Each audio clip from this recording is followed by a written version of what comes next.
Days of tension building up to this moment.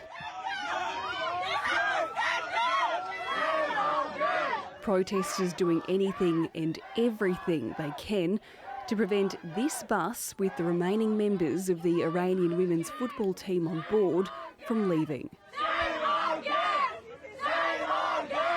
Leaving a place, a country that they see as safety and survival, to a place that represents the opposite. After that, we don't know what's going to happen to them. Either way, it's going to be bad. The protesters, this is the moment they have been dreading. The moment the bus behind me rounds the corner and disappears into the distance. It marks the moment they've personally failed to save them. Save our girls! Save our girls! In the span of 12 hours, this group has gone from celebrating to grieving.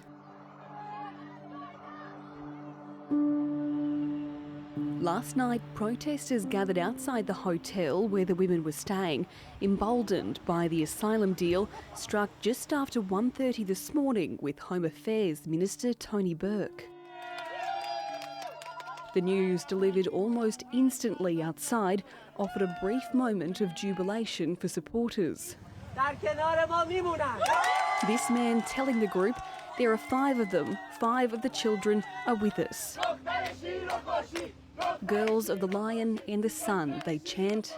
One of the women mentioned that everybody she talks to, she just keeps saying thank you. So grateful. I should also say the women have asked me to convey that they are happy for their names to be reported, they are happy for their faces to be reported, but they have asked that they be reported for who they are. And they wanted to make clear they are not political activists, they're athletes who want to be safe and are very grateful that Australia is making that opportunity for them. It was a very big decision. It was a very brave decision. They were very worried about their families, and they even asked what's going to happen to our assets.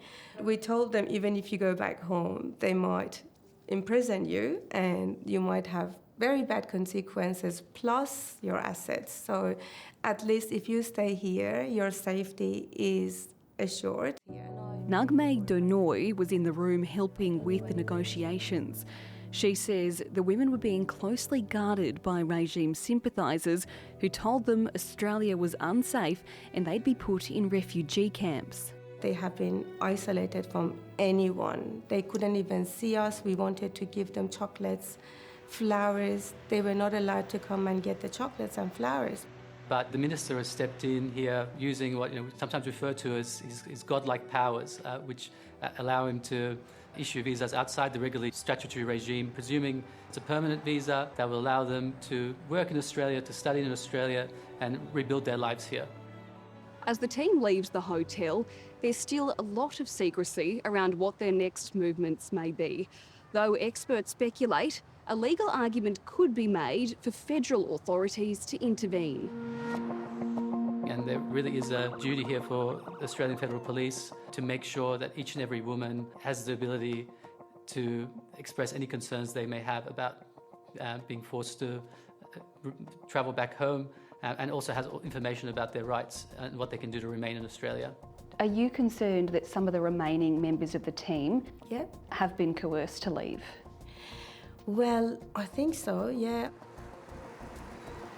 The AFP told 7:30 it acknowledges the community leaders, not-for-profit groups and ordinary Australians for their assistance and advocacy in this matter, but at this stage has nothing more to say. Please, please, please stand behind us. These girls deserve freedom. These girls deserve to stay here until the war is over, and then we can all go back home.